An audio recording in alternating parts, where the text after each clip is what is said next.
Nimbolo mena ka talen na sema tiko mai kin na dua talen na non de wasilinga ona ni vitala noa and radio bulan do vata a kavitiko ni bukelulu bikito Amerika ana ka rusang bulu kawalu ni singa ni bula o Chulai tatolo sartiko no wasilinga ona ia wakandu ni tiko ni oni bulan mena tiko sevinga na noa oni sema tiko mikina and kavini kua kero tiko nga mo ninge wasetiko ani na non de vitala noa mai kani marawe ne kawini kua ni kero na mai veito mani tiko ani ke naongo adi asenada dau waka binaka waka lewu ni nda mai veito mani tiko ka ni ramo so tali tinga ya kilani ni na loma taru taka tali tinga se dava beka na usutu ni veital naongo ni mera ni taureani na se me waka madala takani na usutu ni veital naongo o me waka madala taki adi asenada dau baka leka sara o ke lani o yo mandangau sa ge tumbu daki tiko mai tiko mu daka o santuro ngodi tiko na ya dan no maramango sa wakila tiko na ngona le daka sa le minister kina na matenitu ni prime minister baka dingo le sini Garcia yo adi asena dau go me baka madala tak nga baka leka sarango ya gasini buli mai berni mai gasini buli buli na vika rawata mai na toro tiko na levola ni double majors tiko na history, politics, and English literature language. Minor tiko na economics, masters na business administration, strategic planning implementation. Daka sara baka levu and na vea se vura. Okay la na sem so tini levu na matenitu na vea se vura sembera ni butukani o andi. Levu sara na vanua e sali daka mikina. O tia sangai mai toro tiko na tutu waka minister ya ni minister ni marama andi. Women, Social Welfare and Poverty Alleviation. Oi, ia. O sanangai kere andi talitinga me nangai mi waka madala tiki koe tiko yani. O tia o sanangai waka matata takataleani na voni na dava saramanda na usutu ni nei rovi talanoa na kavini kua. Berni u kere andi me na waka madala weekenda ia au na via waka mbula talangani weekend ni kere sara na sema tiko mai na nonda wata ni verongo din domo na kavini kua si venga na vano ni sema tiko mai kina ngori vinaka waka levu na vito ko ni tiko mai kina radio mbula ndo wata me koti kanta wata tiko mai ngona ustu ni wata ni verongo din domo ngo me koti kanta wata ke tiko mai si venga na vano and the sema tiko mai kina mbula vinaka yandi Isa ni sambula vinaka una vinaka ba levu kamarotaki kanto kaitanga viau membo sureti mo me veitavi ena wata ngo Oya unikla vinaka tiko buni vola tiko ni Fiji Indigenous Peoples Foundation o kwembeka ya na ulutanga ndaru na vital no tiki na baka bimbi mbaleta na bula kusita sa ror sartinga mengo ena singa baka rawai ne kabitu ni singa ena baka dhuru tiko kina na kena wakana nomi kena marataki na singa ni itauke ki burubura ena na International Day for the Indigenous Peoples of the World or the world's indigenous peoples. Ndo baka dhurutiko ne kadhiwa ni singa ni vula kusita na viembaki. Ya okenda tu California na FIPF raunga ni inda tu na marutaka tiko na singa baka rawai kwa vola kataundua kina singa loku. Ne balbal ni baka tiko ne kadhiwa ni singa moniti na singa baka rawai ne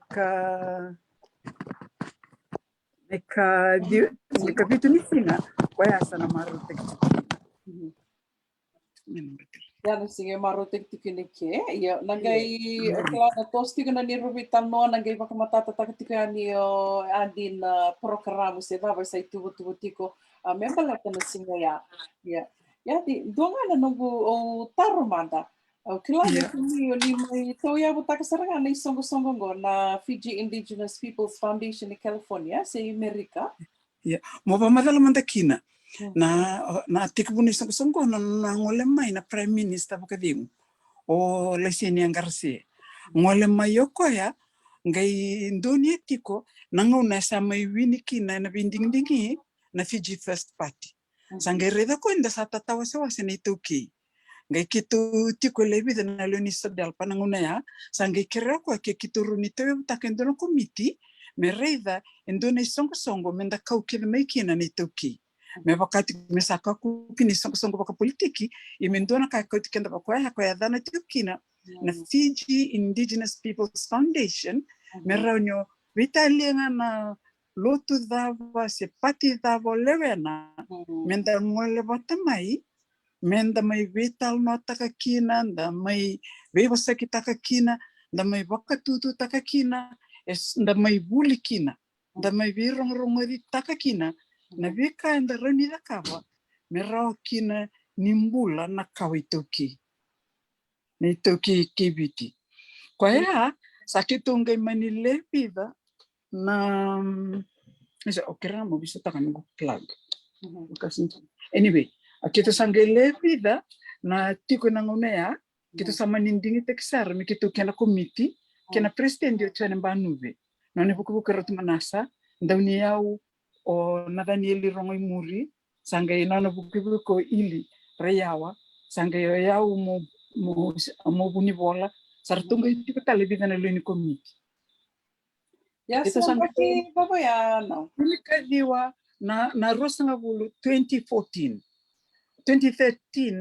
sauti kina na elections ni 2013 wat serngaya kito sa tiki bumbos sangai duru me wakan duri ni songo me register na matai ni bulo chune na 2014 ini ngai duri kito sa totolo star na nito baiterte kito me kito laksare New York me kito le irongada na bikando da katiko enangunendo da kakina na permanent forum on indigenous issues do madorua na biembaki ke tikmo menanguna meta bana 2020 kitundo la kutiko mai demo ngambaleta na covid tangeva kanga nombose na zoom naka dona ka utali ta kwale bu na ni vakarita kambia na ngone mai tau ya utakikina na songo e waka bibi takikino ya ni senga ni songo waka politiki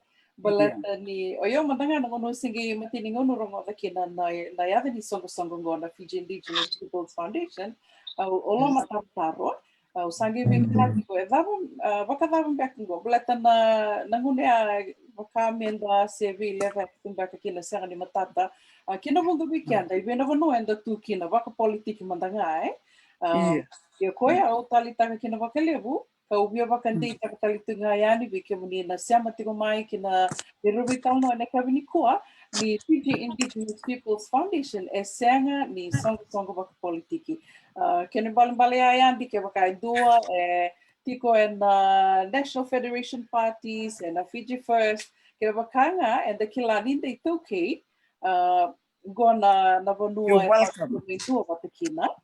Welcome to our organization. It's for University of and the Marotaki. And the lack of time, the Mavito Konitaka, Nakana Sasanga Taki, na Vikake, Embolitic and Nakaitoki. Yeah. Yeah, Naisong Songo sang I take a roy on 2015, 14, sa Levusar Nakairawat. Okilakim Nisana Kilatiko. Yaviambaki, the Kitondo Sanga, make it to the Kavatiko in Donaka, an International Day for the Indigenous peoples of the world's indigenous people. Kina viambaki kede, kituna va sangasar pakakua, me kitu tiko and a permanent forum in New York. Baletana bunundali bulikina and the romatal mikina sanaka, romuital nakina and the monde. Au vinakatamu bamadalta kabidana ke niba na kwa salira mai ni livro ndo tukuna tu ni United Nations is a toothless tiger singrindo na kada kabo ayo mandanga obandin dinataka kituna FIPF ni yang apakalebu ni turla ku New York batana matenya mbakini ni turla ku lebu na ka kitule kamburaka membaleta na bika dobi kenda tikuna itoke kebiti mai biti okenda ni tukunjo bango na itoke na taro ole itoke mbe akabakadha e mai vei ya nei tau kia baleta no irna no mukawa era matai ni mata tambe ani mera durumar levandi te kire nandona bonua Quando le wili kina minda tau ki viti. O na Red Indians ra tau ki Amerika. O na Aboriginals mai Australia. O na Native Hawaiians mai Hawaii. Ya o kenda ira kevengo ninda redetiko sarla ko inabulangi sarla sunguta na non rangel. Sunguta na vika embalitira. Yo kenda ibiti asenga nindu ala ko ni mele sunguti kenda. Sa wale sartiko ngango. Ko ya anda sanga tukine nikila na vika embaleta na International Day for the World's Indigenous People. Ngo sindo da kamakau sartumai na kena baka na numi. Da kasarmai na 1980s. Yo kento ngai mai durti ngakina na 2014. To sangai mai laku tukina o kenda tu. Baleta na vika kwa ya do chiku mai viti. Baleta ni sa tauriten chiku na nonda kokoa. Ini kita salah kan kina. Levu na kakito levu lida. Levu talangana kakito le complain tak. Kito le tukuna. Yeni nda sale complain, nda sale tukuna sana tuku in the United Nations in a permanent forum. And I have me na taro. Adabu ni sambu da kabakina. Kwa ya o kito na protest tiko, kito na march tiko, kwa na ngauna kwa asa tukuni kini beratu nengama mesa bakandamberi me kuni tiko parliament. Kito ada kata sarva ko kito protest tike. Mela laksar me kino kwa kito mengarabi kwa sarike. Mengarabi rike mbalata mera reitu mai. Oira kwa rabi basa ke tiko, oira kwa against ki kenda kile tiko. Ni se tiko ngana nanda be baturanga taki na nanda be na numi. Menda takabati kana be kambaliti kenda. Wakakina na kuila. Kito amatai ni protest tak na kuila. Na protest ni kuila ngole ya sara Israeli. Mele laku tiko na kiana be mosulaki. Na kauko ni be mosulaki kina kauko ni protest kina kauko ni nanda petition online. Sen wala nga nilawa o prime minister na nona sale be sotaka mesanda tauretiko nga na kuila ni biti. Nangona winiki na World Cup viti na tulnembak saud. Ya atakataki chikumai. Singintona ka tunga merawanga. Dina. Ya. Nangon talanga kito lokini New York kito ale keresara kerau ni lako endua na rapatua viti. Mele reida mai na veka kito tukuna tik me bandindina taki. Ke baka senga ya amani lako ndina endua. Ala kuratuere. Ngekota mai na nona report aveka kito le tukuna tiku na United Nations ya kandina. Nabi bakandindi taki ada chukbe kandani tuki. Vinakandi. Au varong o tiko na nomuni waka madala e dona taro e laka mi viau ke landi. Dena so bekar na taronga talitinga. Sa mai tungo i walangi baleta e bunga talanga na ngona na nongo dobe tala noa ke rena so. Na kau tura rama ina nema mi vital noia. Sa mai tungo i walangi sa mai wakalubeni ra wakawati. Kila e wakai sa senga suti ni tiko veira na yalo ya mera vala taka na non ravanua se mera wakandi taka tiko ni uira i dona vanua era lako mikina. Ya na kondo tura rao na levu na vitala noa se mai vira e so, kondo vitala noa watkira. Yo mana ngā wakati ki au, na ngono senga i awa mikini ke, mai oti taka mbeka i dona mbaki, e waka me ngai te reo waka levu, waka me ngai me waka imbale dina viau, ni o iau lako mai na dona kautamata. Yo o wase tiko ngo mbaleta na ngona o tuki na mai wiki, e senga nindo watu ia na kau wakila. Waka, senga soti ni waka imbale tu via o iau na ngoni ni wiki, sa tawatunga kia, yo me kandau sa kwa sartunga. Senga soti ni wakila na kia na bimbi, se me tali via o na kini imbale dina, e dhawa ni usai adho miki. Na nongo sanga i mai wakila ya waka sanga na ya longo sanga i ngu me levu tale me waka mi waka torui daki takatale na nongo kila na nongo vanua na nongo i sema na nonda i tovo dina waka witi ia na nongo taro Andy na vava madani ni sami tungo I valangi. Sa levo na vanua ni Lakova, ni sami tungo I valangi, era ni ndakai ni ngona na vanua, kena was taking back of a valangi that you've come to call home, like most of us, eh? Sa the way ko.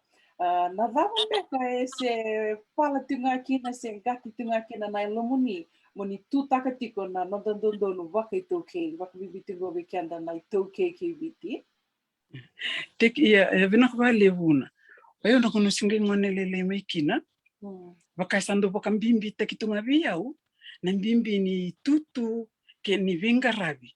Vingarabi mbalate ni lako mai na matahu walindo vingarabi. Turanga tiku tornimbau tiku na tukangu. Utia sale tornimbau na nungu ratu. Yeni semberea kwa le yata wasar ni tutu ni prestendi. Endo musiti au tobiti. Au matai ni nungu lak mai balangi, rawat endo na scholarship, mai bauti na nungu buli secondary I Forest Grove High School. Au sa form 6 ati mai ACS, au mai graduate ke na ngono sa tiku kineke. Muti ko ngane longu ni veka ke de buli dango me kuta me le yanga ibiti. Na veka ke dango me kunianga ngani to mata bubali kunianga ngabi kitu me mbatiki. Me anga sar ngai ibiti. Esando musar tingai ke ana longu Tatuat sarutia salap saru buli na university. Awa scholarship talo mai buli na University of Nebraska. Au list tele ni viti. Muti ngane longu mulak tinga ni viti. Na niru vela ko kina be se buru na bono le taka kina. Muti ngane longu na veka ke de buli da mai. Mele yanga tele ni viti. Wakando mo city au tu na bimbi ni nonda bonua. Na bimbi ni tobo ye ni sange la kulimengo sange me yaba na veka ko ya tipo. Ni na nonda bonua. Sangga indua sarna kana kena musi kena ndindi liau na kena ndindi na okla irna kleo ginaka erna kila ni nungila boza kadaka ne bakanga tekni song de song bol si bibuki vir para lendo tu vir mai beto kalunga tabalebu itu na nungu pinsel bebi o kalunga tatalanga ni sarbutu sana investment lalai jadi itu ya nanguna ni bakau sini taka binaka nando nangunu tikili Ina nungu vela kwa kitu era saranga ina nungu obabin bina bitkini bona kalo ni ratanga mendala ko mekin da meda kada inda meda kada satkonga na nondita bibiken da mendanga me kakuliel nanda bosse ninda sange me rida ne bikaya teltuna biira ne tokini bono na bi se buru para sa vala takatingo merturalis non rangel merturalis non rayau ya o yokenda sitiko weekenda Ina vika kwa ya tikmengo kwa na rikimi na sawili kana thesis ni kayum kwa na tiko na cultural autonomy sa vola sartunga kino kwa na sunset clause na sunset ta kyo tende ni tuki kwa saranga na kasa ka bitik mo yo kanda endelewe wanan raw na undulu tiko nga ena lomba ni vito vatana bilioni na lewe buru ratungo esang manda nda ta bandona milioni kenda na kawituki we are an endangered species. La kibakanda singa rauni kenda enda na kawamboko ndina mai. Sanda na menda na nganga rauni ndina sa lebu erle baka watitani. Yeni erle baka watitani bata wili kina erna lubemu. Yeni erle tumbu mena ngone mera susungi chunga mera kilati kuna bosu baka biti menda sanga mera kilati kuna bosu matna bosa na kambing saranga. Yang total ngamaka au biar taka ni kona ni tu laku tuku New York ni tu alai vala taka tiku na bi kambaleta na bosa ni sa alai laku tipu limi di sanda senga ni bakatarai ni ni bulu viti menda bosa baka viti ina nanda palimenti saranga mai viti ini laku United Nations enda lai bosa baka viti bosa uirna India bosa baka India uirna China bosa baka China uirna France ngai baka ndeo takiti kumenda ngai runi kila kenda na kena bo na voz baka babalangi se na voz va Spanish viro kwa sinkila na voz babalangi e baka ndeo taki na voz mbal na voz na kandindi na voz e uma tiko kina na nonda ito klaninda la ko invango nda batilo enda na barukro ninda na kabango enda na batambodom ninda torrendo na kaidaki enda na ndambisomu mbalate la ko batiko na nonda voz ke ninda tukuna tiko na ratu Ninda tiko na nei, ela ko bate tiko kena ito. Ninda tiko nanda momo. Oya ko tiko na sala menda na vita mbuikina. Na vivo sake. Me baka na tiko imbure. Tiko na kena imbale.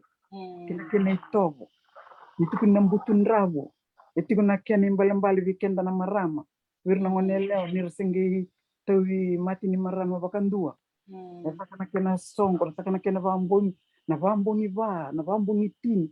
Kake de nonda bosa. Baka imbale tu. Na yada ni kai baka imbale. Ni na yali na nonda bosa. Esa na yali ni imbale ni vikaki. Ya oya vavini vina kabali mbata ni kitole valta kachuka i New York in United Nations. Era tika kanda iro korvito kunikina. Sora se valta ka makau tumai. Imbalete ni sali koku anando mundua. Ena ni mamisa sangataka. Sangi rambosi sarangi vakandonia. In 2016, Mesanadaka na 2019 International Year for the Indigenous Languages. Ya mindo saranga nembak. Ya yang na kebaka menda ko wasara. Kesaro ni vandundum mesa vakatariki na wasvaka viti palimen. Ya na kaya kebaka menda vitu kutukin takayanye. Aba vinu nakapale bumbaletangko endo na sala ero ninda kilakina. Sati kuna nonda itavi. Okienda kebe na lweni buno viti. Dine sama ituke. Dana numa tiko na kalue ko tikenda maike. Menda kunina numa tiko ni okienda nga. Ininda sala kumai menda saya daro maike. Tiko na nonda itavi. Nonda itavi menda na numir na tiko mai viti. Ando lak maike. Iyo, menda wakati ko da investi ko na non rambul na singarmai. And babalang we have to leave a legacy. For the future generations. Vira na nonda kawa mai viti. Me nonda itavi yo kenda na sa rao mai vanuango. Na sa mai rawati kenda sa pivi kenda na ka. Menda na numa na nonda vanua. Kaninda susu mai kina. Da mbula mai kina. Tu kina na vika embaliti kenda. Menda tango maka. Menda ngaraun. Menda vala takati. Totoka wakoti. And dona ka o mai wakandina taki ke andina na levo na kao tamata sami tungo I Amerika. E tiko nga na nonra I songo kara tu takasara tika kena na nonra I tovo wakawanua kena nonra vosa. O eu do o wakitavi talinga wakalevo kirito na Pacific Islander Task Force. Ya, aunque mai reda talinga wakalevo kia ni ortona Tonga na Samoa, tiko talera na Marshallese, duitu takanga mai na ka tira na nonra I tovo na nonra vosa. A kosa nga ya, endo mandanga na waka dindike, waka idorike, andingo mai na state, nanguna sami ado kinango na pandemic, tu sangai kindaba mai na on the state level, ni levo tu na ve mata tamata, sami tikongo na ethnic groups. Yo, gai tu sangai wakilau tu wakandina taka, ni nangoni sala vinakan dua me wakatetea ni kina nei tukutuku vira keve na songo waka waka tamatango e na non-ra vosa nga language.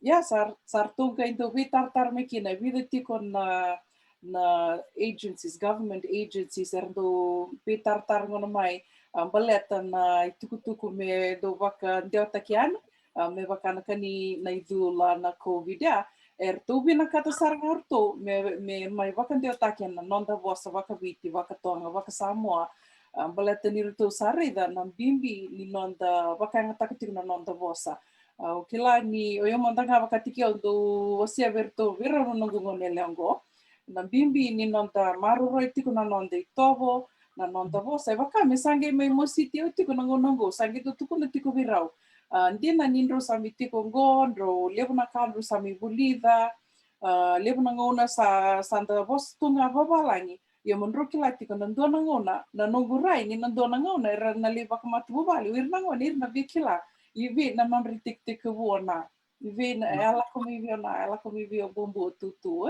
na vikila ya ke vakai senga ni vakana numa tiko virau merona torandi tiko tusa na wakalolo mai Iya. Koe ai, tali taka kina ni tiko ni songo ngo na Fiji Ina. Indigenous Peoples Foundation baleta.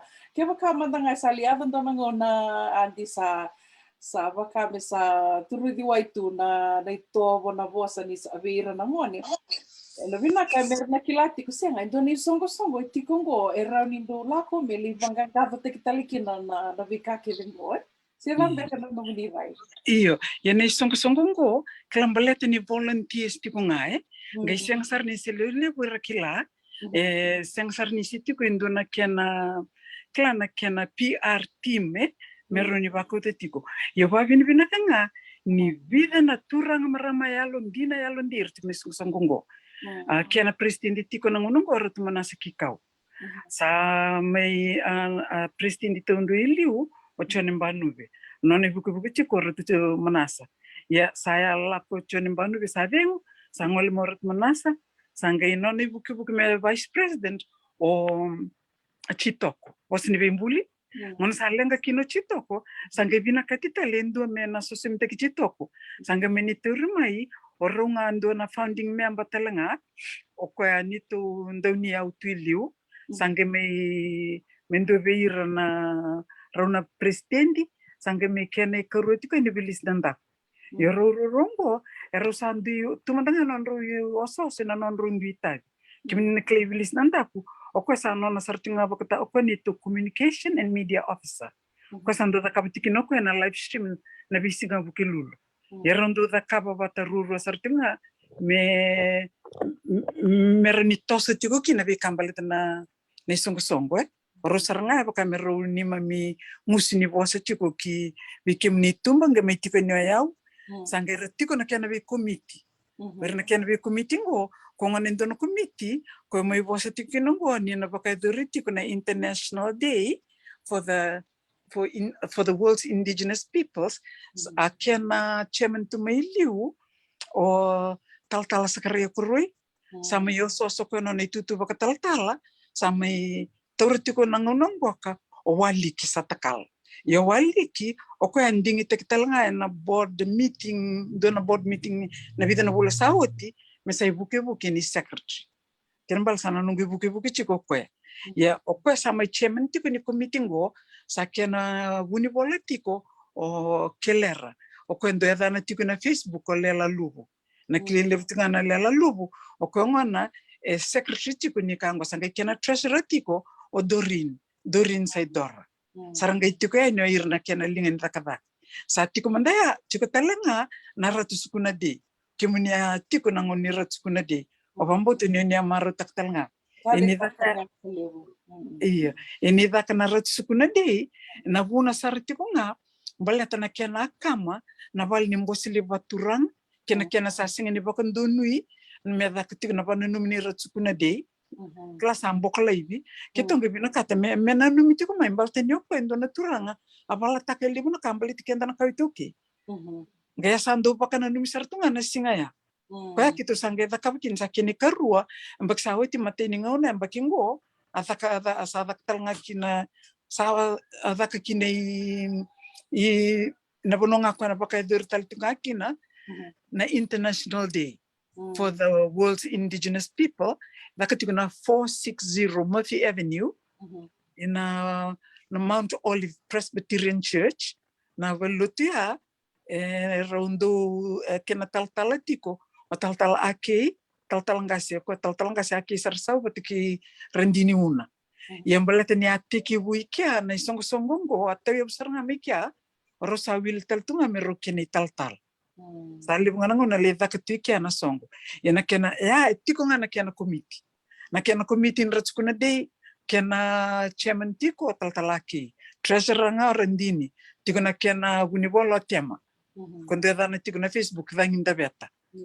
Ko talanga gunibolo tiko ni FIPF i Sacramento. Na FIPF sa toso sar baleta salindo talanga na branch mai Seattle. Kita lakadaki kita libanduri kian dona tambana. Mbula talanga ko itiko may Sacramento. Pertunduli una non ratu sota. Yo kito na main HQ esa rambiumbiunga na bi committee na bode nangai bose nga meruni rotutiko metini na bose na lomanindo na mbaki na bod nga kwela watiko na vika keve watu le watakatiko mai sanga nito ndoni eu tiko o merevuli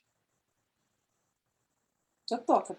Watake na board members or to ne mani ramasei o teitusi sing madalatiko menangai Loretta Lemanda se so sa vievengu sanangai so televiso semteki mai ortunga na sitiko makawatiko ndona kana nortu valatoka ena buki kenda na kawituki artu valatoka nortu bosa tiko na nortu bosa na Facebook nortu live stream kina nortu bola kitu bola valeu ina vi tambana ayado mai na response mai virtu na FBI mai virtu na CIA membeleta sona kaya na siyang sarni tukunin na kaya na matilalay basatos chunga na sasanga may viti tas tal chunga na nito hindi sasanga ike meron na kaya to singren na kaba na opposition may viti sir singren na kaba na lunimbo no may viti membeleti kaya na kayo ito kito na sasanga takachiko ni Amerika ang andri vivale na ilabo esan ngandri vitalanga keso vira barong tiko mengo eroni vivu kena bola na grants me apply teki na grants ena rausara ni na raw may bakale bumbalata sabandin din na teki na lebu nianga ni songgongo abambo ni sana ronga talanga ndo na project ko na a loaf of bread ni sarunga da Senga ni bako madalo mandakina na loaf of bread project atiki bu na ratsukuna din ang baksaut asenga na international day angena numikina mentamandang katalevaka na lenga ko itu may biti sangge men may launch tekina sa wakasa mtek bakauti ko mai sa watop tobolita sara sa kilay ni sarawa sangge may launch tekina international day na baksaut kene balambal na bakingo menangay reviles tale sa wadabati ko na tos ni project ngo lewu na kakitu kunya making lewu na yana project ngo a loaf of bread me bakame ba imbal tekitiko kemdo na kila ina lotu na but na loaf of bread bakanga ko na manray ko wase fed how many thousands ko na turanga chisu ko ngai lorai ni tolu sanga bulu kalimanga $5 ni Amerika ke wako te viti wa ndo iko kila ndo na kamu eroni le rawa kina ndo nan raw ni mbuli manray ko nando nan raw ni mbuli manray mengai wasi wa ho kibir na matabu bale ko kila ini rangan rebo tu na bivu na ngona teko mai kina lebu na kasar kituri ni lebu na bubale ke na tal no takaya ni ba ke dirlolom bat ni Indonesia sarna nango no kwersa ba sukai mai kina leo sar song na bi hotel baleta na covid sa leo berlak mai sa senga na buno senga na dakadaka senga na sa senga na kakana sar mai kumkuni batutu engai salele na kararawat ni teman-teman ndo na matubo bale ko ya ni kina na loaf of bread ndo na durbo ko tangaya ni tuki ina matubo sakila timo ko na langa tiko oni tuki ni kina sa te butungan embini kana saratu na mbilo tir to sengi oti sar to ba emeni na masu sa masu lagi na kena to katalau senga chuko na idini katalau ningai mbasi ka nga ni na manray sa ye taluturang ni taman to tal man na masu merto sa masu la ka ngarto sa masu to sa tang ni sarong idina no to masu arto mas chunga sa da ni na kakan ando wala nga na bubale elevo na matabubale era lenga ko da ni bira dona kanon marau ni sala ko ni na loaf of bread na loaf of bread vata usarnga we yiranga na volunteers na leoni songo ko volunteer mersoleti ko na $35 every week wako chiko ibiti sana le CV na $35 o kilabinaka batini ndange wako titi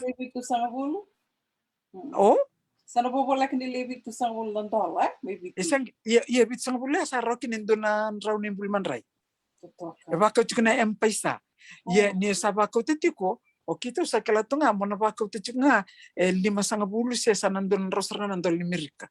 Baleta ni na baka nga bindonga na weka mo ko clear ti ko relenga ya trista kitiko baleta ni na kauta chiko na kani FIPF ona tambaka mai na risiti keve ni kolibun liman ray mai waka ulistal chung mai kito maru ketiko na risiti tambaki mai na bimatabu wala ko rakaukina pata ke mersatora tu na logo ni FIPF balete amerokini kito track takatiko metiko na kene bandinandina ni sananguna na yadkina na application for grants sa tundo ni bandinandina ndo na project kito sangkarabati naman raya serkanda ya saria saw ati sabu ya di asasavara ya vida nga na lin song o te sangke meni bandonia na bod mendo selichi kwe tul nan raw nandol ena bibula ya libnangona sarandi bakauta nga wir kwarba ungi ti merbakauta sanga chiko nga indona kena timi tuka indona kena wakati ko kila na messenger group menda ke bitar chikina tunga indona bonua me bakauta mekina na itamba ya kwa nga pa atikibuna onito vice president ko sa ngol o chito ko bos ni bimbuli Totok bakoti. Radio Bulando Vata, venak vale na sama tiko mai ke romai vital no tiko nengo ke andi asenada do dau en ni ro senga tinga me baka mavala te kiani na songo go o ya na international na Fiji Indigenous Peoples Foundation ya baka bimbiti ko na singa karto nana makitukina gona singa sama ilewai baka tule wata kamai na United Nations o ya na International Day for the World's Indigenous Peoples. Ya na singa ka wakana lumitigo kina o ira keve na kawito ke ana be se burbura erto na mai wakadar tiko na songo membaleta na kena wakana lumitigo na singo na ka vitu ni singa na wakarawa ni ka vitu ni singa ni vula kosita ya na madha ruomengo ya dinanga na singa na International Day for the World's Indigenous Peoples and the waka na numitiko ni kadhiwa ni singa ni vula kosita asa waka madhala tiko na andi ni rito na ena maro te tiko ke ena kavitu ni singa o yana waka rawa ena madha tumai ena game biu andi na keni tuku matai lalai ena nito wata na Radio Bulando Vata una kwalevu na siama tiko mai tomani tiko na ni robital noa dona kau avia taronga tiko ania dio ni atara kali lain na nomuni waka mavala tiko mau ya baleta na nomundo mai ngusu tiko ni vosa beka maybe rto na toni be sanga maybe ti sena kai sa ya do tu mai nonda da kilavina ka ke tu ni senga soti ni ra vosa senga soti ni ra ni rongo dio ira na tomonra o ira na tu mai nonda kito mandanga o sage pakandita kana bunia longo ni ongoing do na kai rani na vivu ke kina na Radio Bulando Vata senga ni baleta ni kito tiko na do na songo baka politiki senga baleta nga ni tiko ngo ento na vata karawa ni mai rongo ke vikina na ndomo whether you Fiji First Sodelpa se NFP eroni dala ko mai eroni do me vital no bale dakila ke nga ni vital no nga na bono eroni na lia vakina se kunikina na wandi ni langa ya dunia tarava kalila na tikino ya o vita rongo mande vakadava na no mundo tu ke mundo na FIPF membaleta na kai saya vitingo me viti na bill 17 dava manda na no mundo raiti ko tikino ya o singi kito okenda keve na ito kini buno viti matemanda nika okenda we are Fijians mo vya bandita kamanda we are Fijians esing dondo no ya viau embuto ko dina danda ke baka sama itu kuni me ada raramba mbalete menga itu kunchikini okenda ni toki ni dava dina ninda kilati kuninda toki ningele da toki ni bonua yei vina mapike burubure vole itukina na itoki na mapike burubure vole itungaki na Fiji so kenda nda Fijians singe oire me kuninda me kobea na dhanda me mbuta kwa na dhanda se kobea na be kamba litikenda ya na bill 17 O kitu sanggata waka kusar. Nina rede kitu sa protestiko. Ia sang talangani karara o ni sana kilavinaka na vasongo ni kenda. Na wuna sandu itu nanduina kini nondala kuma ya Amerika. Da sala kuma inda vinaka te me indo talmbeka na mbula vindaka nda me rawata. Minda me pakai lavo, mer me mbula na lubenda nonda kawa, minda ratalangani bebu ki viti. Ia ndo na numetinga nda sakalunga tindala kuma imbata sanangai raukina. Libungani lavo nda rawata, libuni nonda tai. Teba, libu talangani lavo nda nasulea ya ni biro kwerangan reba. Dina tu bako. Iyo yang kwenda kalunga takina na lakora me Amerika.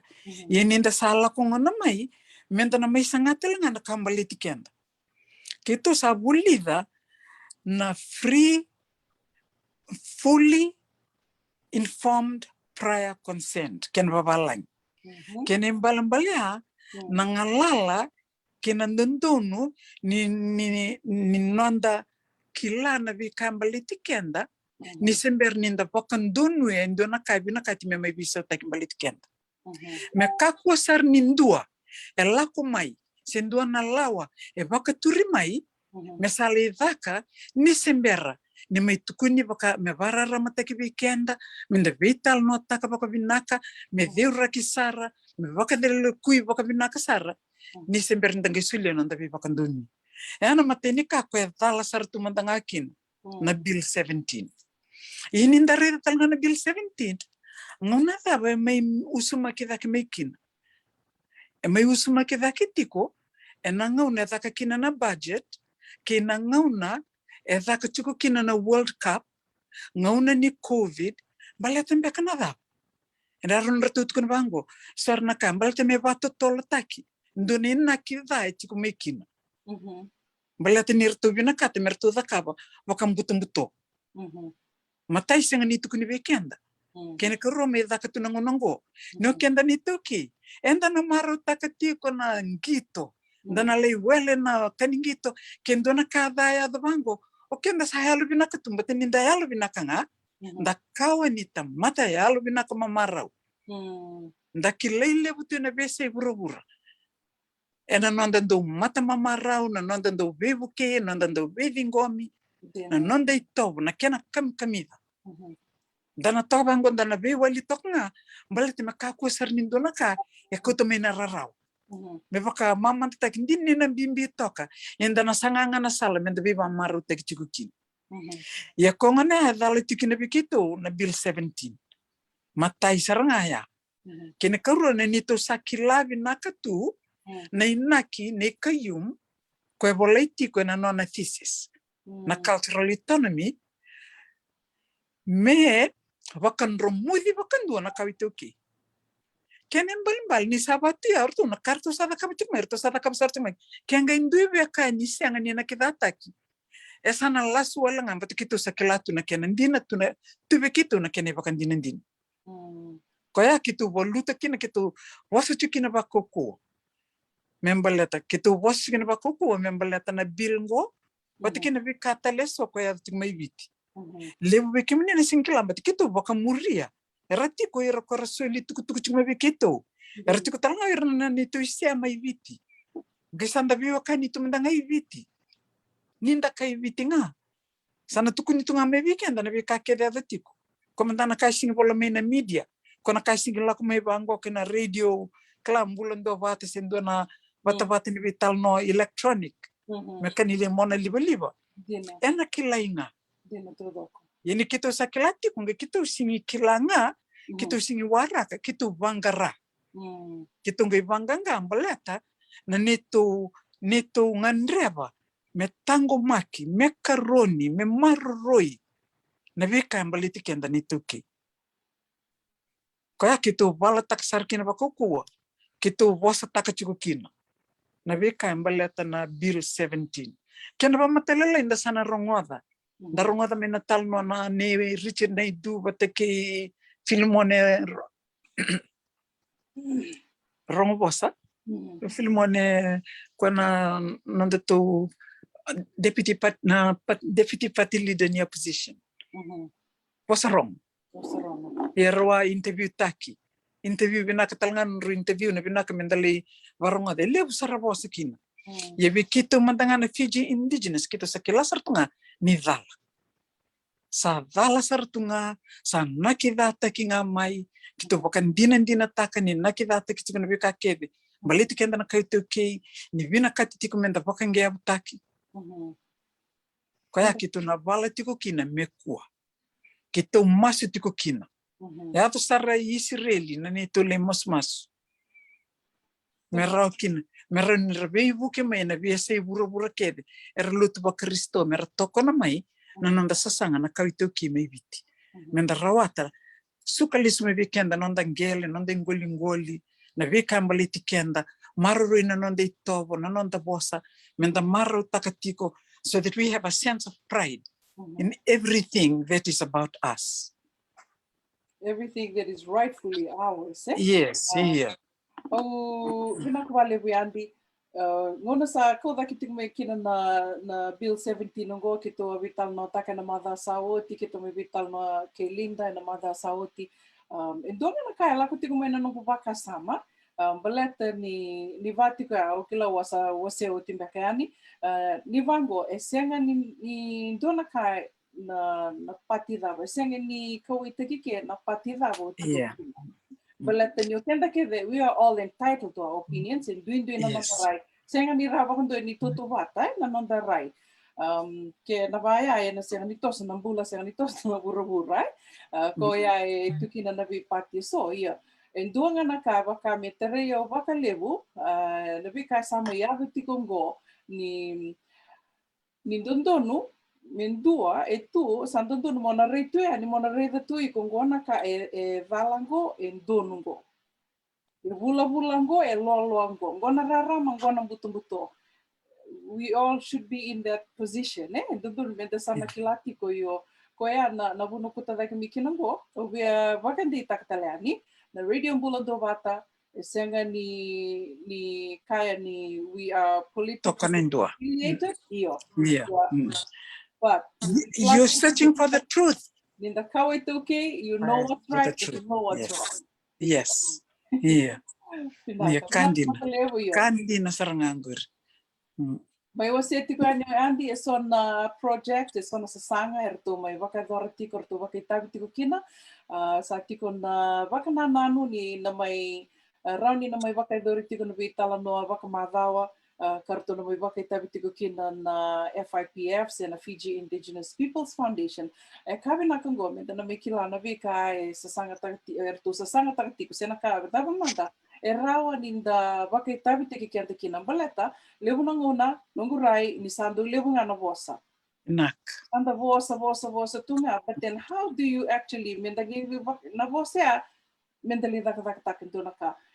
Nongurai ni dona songo rani na buki kanda menda na taka kina na vika da sandu vitala no taka tiku na vising na vingo na ngata sote kina.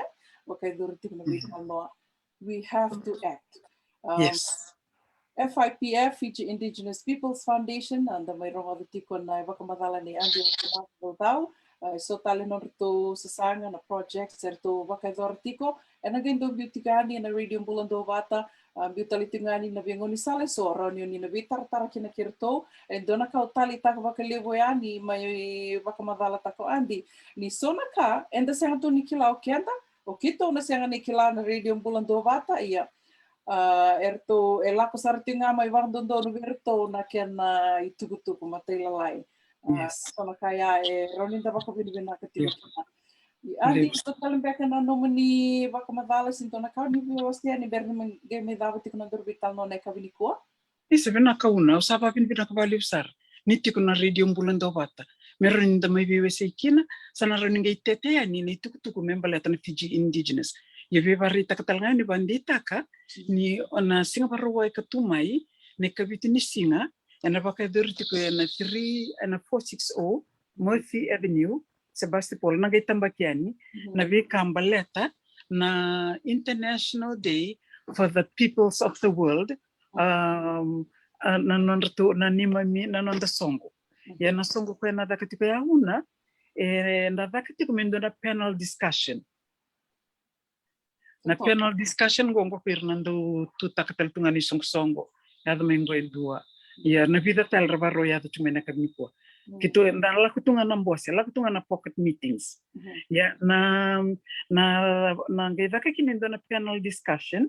Na panel discussion go au sa kiri master TV ta kurui ko sa tal tipo mena pakai TV kina o Mrs. Malo vata ki menangai kiri tal tinga orindin tal litia on the family section litia bisa mena wasikina baleta na theme ni MDG kona Millennium Development Goals, leave no one behind. You can the indigenous people, we have been left behind deliberately. So the topic is, what can we do to get out, to the kakuni be left behind? Sana singiran da ker tal window, ken sarana me kasan da kap. So yeah, kaya na ulu tanga tiko bat kena bimbi ni non da boss. Na kena babuli di na non da boss. Na non da boss ya, kaya ko buni non da tutari tik mai kina master TV ta koroi. Nyok ngas ni buli tu bukan dende president ni FTA mai viti sa mai tal tungango sarawatan ona masters ni San Rafael, na United Methodist Church. O Mrs. Malo, o kwe baka degree ba masters in linguistics, makani languages. Koro ni ba madal tak mo kwe, so na sala meron ni buki kina, non rakilana non da po sa ir na ngwani. Orang din tala litia bisa, na tambah na tipo ni lotu, pati kina tambah na ni ngai kirital cuma, non tu dokter. Kaya ngai si buli cuma may punipati. UCSF. Yeah, good. Katal nga na kiri, okay, au sangati mo tiro bitar-tara, me ke makuto ko sa nando sar na kabinaka, merto na may bakitabi, na bika ke verto na bosikina na bitar ke vetaroni, na tauritiko, esa na gaidaka ni sana uti na mbose, mengaidaka kina na strategies on what we can do. Esa no ke adaban da roni da kaba, merao kina ni rao na nanda sasang. E koya ko ke reiti ko kina, munilak may bakaliuliw. Na numiti ko mena dhaka na bakasinga lebu, yanda sana bibu ke nga na didi bakini songo-songo, menda nandibu liya nga na ken. Totoka. Iya, sang nina sa uliw sara, na baro tutok nga. Iya ke bakatal manda nga, olak mo yung siyang ni nanumamumok ko to menda na iso ni kakana, sana tunga na kakana menda na may viewsikin. Totoka bakuti. Iya. Dua kina bakuti na itubutubo ya. Na sa tuan itu ko amir to na may bakitabi na singa bakaruwai na mada ka tumay na kabitu ni singa ni bulo ko sita kena ba makila lai kede na gay bitika ni na gay biya ni na wambuta ni to na bitu may do na tiking do mi na gay bitika ni kena radio bulando bata sana may dapat talito nga kena na nero vital mo bin na ka bakalevo na siya matiko may kamarota kina nung nindo bito ko ni tiko may go me baleti kenda kede tiko na kawai 2K rauni ninge wasia tiko yani au sureti kamni berangani kirome dava tiko na kabini ko sureti kamni moni na ge nana ma kitali tiko mai kini taki o ya en na walu na kaloko na kabini ko en mai kito na mai vital no tiko ni kina en taki ka erto na mai bulangin do kai tiko ni kina na turanga na marama togu menesa sa bakara Olivia Nangoro kana mai wakaitabi tali tiko ni kina o Chone Varo ke akuila kono waba wakatela kina indona turanga nita taka sartu wakambalabu mai na NLTV nangone ase NLTV kina ana ne asa tokelangi nige nana maktu mai ke ratu pedeli na novo o ya na walu na kaloko nomni tokani go una burinda kua vinaka vale bu andi asenada tokau me do na ngona dana ge viruma dinda mutal tiko kina marroi tiko na bula ni kalunga tiko Nak survive nge vadim kalunga tiko